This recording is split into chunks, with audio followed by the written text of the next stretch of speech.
Welcome to our channel. Post office నుంచి 10th class క్వాలిఫికేషన్తో job notification release అయింది. Exam లేదు, ఇంటర్వ్యూ లేదు. కేవలం 10th క్లాస్లో వచ్చినటువంటి పర్సంటేజ్ని బేస్ చేసుకొని సెలక్షన్ అయితే ఉంటుంది. సో చాలామంది అప్లై చేస్తారు ఈ నోటిఫికేషన్కి. మీరు కూడా అప్లై చేయండి. ముందుగా వీడియోని లైక్ చేయండి. ఈ వీడియోని లైక్ చేయని వాళ్ళు దయచేసి వీడియోని లైక్ చేయండి. డిస్క్రిప్షన్లో మన టెలిగ్రామ్ ఛానల్ ఉంది, తప్పకుండా జాయిన్ అవ్వండి. ఈ జాబ్ నోటిఫికేషన్ పోస్ట్ ఆఫీస్ నుంచి అయితే రావడం జరిగింది, పోస్టల్ జీడిఎస్ నుంచి. మొన్న మనకి షెడ్యూల్ 1 అయితే రిలీజ్ చేశారు జనవరికి సంబంధించి. ఇప్పుడు మేకి సంబంధించినటువంటి షెడ్యూల్ 2 రాబోతుంది. దానికి సంబంధించి అఫీషియల్ నోటీస్ అయితే రిలీజ్ చేశారు. సో ఇక్కడ మీరు స్క్రీన్ మీద చూస్తున్నారు, 21/5/2026 తేదీన మనకి న్యూఢిల్లీ నుంచి department of post GDS section నుంచి సో ఈ నోటీస్ అయితే రిలీజ్ అయింది. సో ఇక్కడ సబ్జెక్ట్ చూసుకుంటే GDS rule 3 online transfer cycle May 2026 schedule of activities. So ఈ ఆన్లైన్ ట్రాన్స్ఫర్ అనేది ఆల్రెడీ ఎవరైతే జీడిఎస్గా వర్క్ చేస్తున్నారో వాళ్ళు ట్రాన్స్ఫర్స్ పెట్టుకోవడానికి అయితే ఉంటుంది. ఇప్పుడు 2 ఇయర్స్ కానీ కంప్లీట్ అయ్యి ఉంటే వాళ్ళు ట్రాన్స్ఫర్స్ పెట్టుకోవచ్చు వాళ్ళకి నచ్చిన చోట. సో అలాగే మే 2026కి సంబంధించినటువంటి రిక్రూట్మెంట్కి సంబంధించి ఇక్కడ యాక్టివిటీస్ అయితే ఇచ్చున్నారనమాట.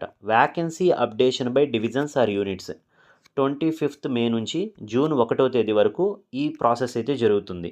వ్యాకెన్సీస్ ఎన్ని ఉన్నాయి డివిజన్స్ వారీగా అనేది సో అప్డేట్ అయితే చేసుకోవాలి. Next vacancy approval by circles June 2వ తేదీ నుంచి జూన్ 4వ తేదీ వరకు ఏవైతే వ్యాకెన్సీస్ అక్కడ అప్డేట్ చేశారో అవి అప్రూవల్ చేసేసి ఇవ్వాలన్నమాట. Circles, Andhra Pradesh circle, Telangana circle ఉంటాయి కదా.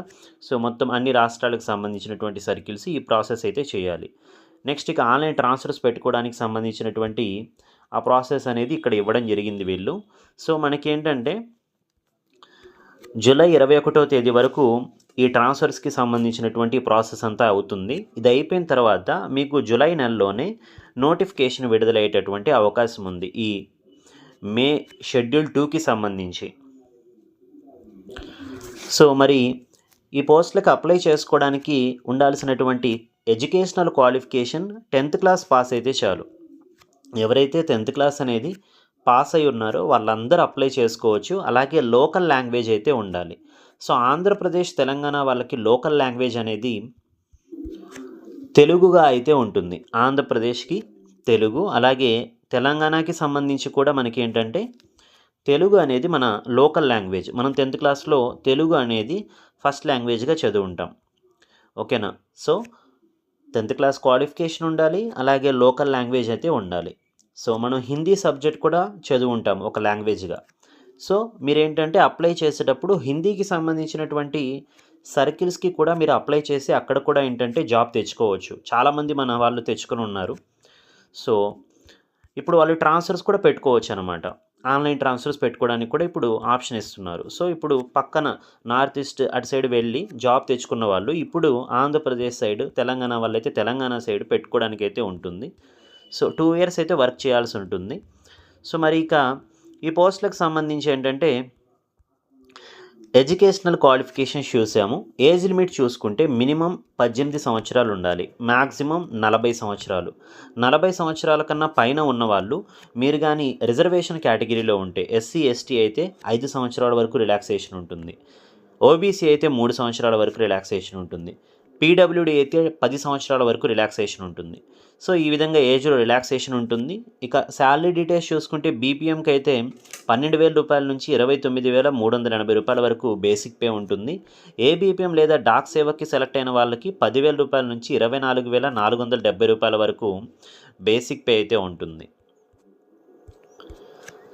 సో సెలక్షన్ క్రైటీరియా అనేది ఎటువంటి ఎగ్జామ్ ఉండదు, అలాగే ఇంటర్వ్యూ ఉండదు. కేవలం 10th క్లాస్లో వచ్చినటువంటి మార్కుల్ని బేస్ చేసుకొని ఇక్కడ మీకు సెలక్షన్ అయితే ఉంటుంది. The merit list will be prepared on the basis of marks obtained. 10th క్లాస్లో మీకు వచ్చినటువంటి మార్కుల్ని బేస్ చేసుకొని ఇక్కడ సెలక్షన్ ఉంటుంది. సో మీరు మార్కుల్ని పెట్టి అప్లై చేసుకున్న, ఇప్పుడు జీపీఏ ఇస్తున్నారు కదా, సిజిపిఏ పెట్టి అప్లై చేసుకున్న మీకు పర్సంటేజెస్లోకి కన్వర్ట్ చేస్తారు. కన్వర్ట్ చేసి మీకు ఫైనల్ రిజల్ట్ ఇవ్వడం జరుగుతుంది. కాబట్టి సెలక్షన్ ప్రాసెస్లో ఎటువంటి చేంజెస్ లేవు. సో మార్కుల్ని బేస్ చేసుకుని మీకు సెలక్షన్ ఉంటుంది. కాబట్టి ఇప్పటికే మనకి షెడ్యూల్ 1కి సంబంధించి మొత్తం 3 లిస్టులు అయితే విడుదల చేస్తున్నారు.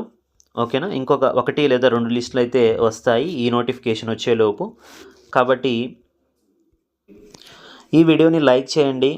జాబ్స్ దునియా తెలుగు ఛానల్ని సబ్స్క్రైబ్ చేసుకోండి. పక్కనే వచ్చే బెల్ సింబల్ని యాక్టివేట్ చేసుకోండి. డిస్క్రిప్షన్లో మన టెలిగ్రామ్ ఛానల్ ఉంది, జాయిన్ అవ్వండి.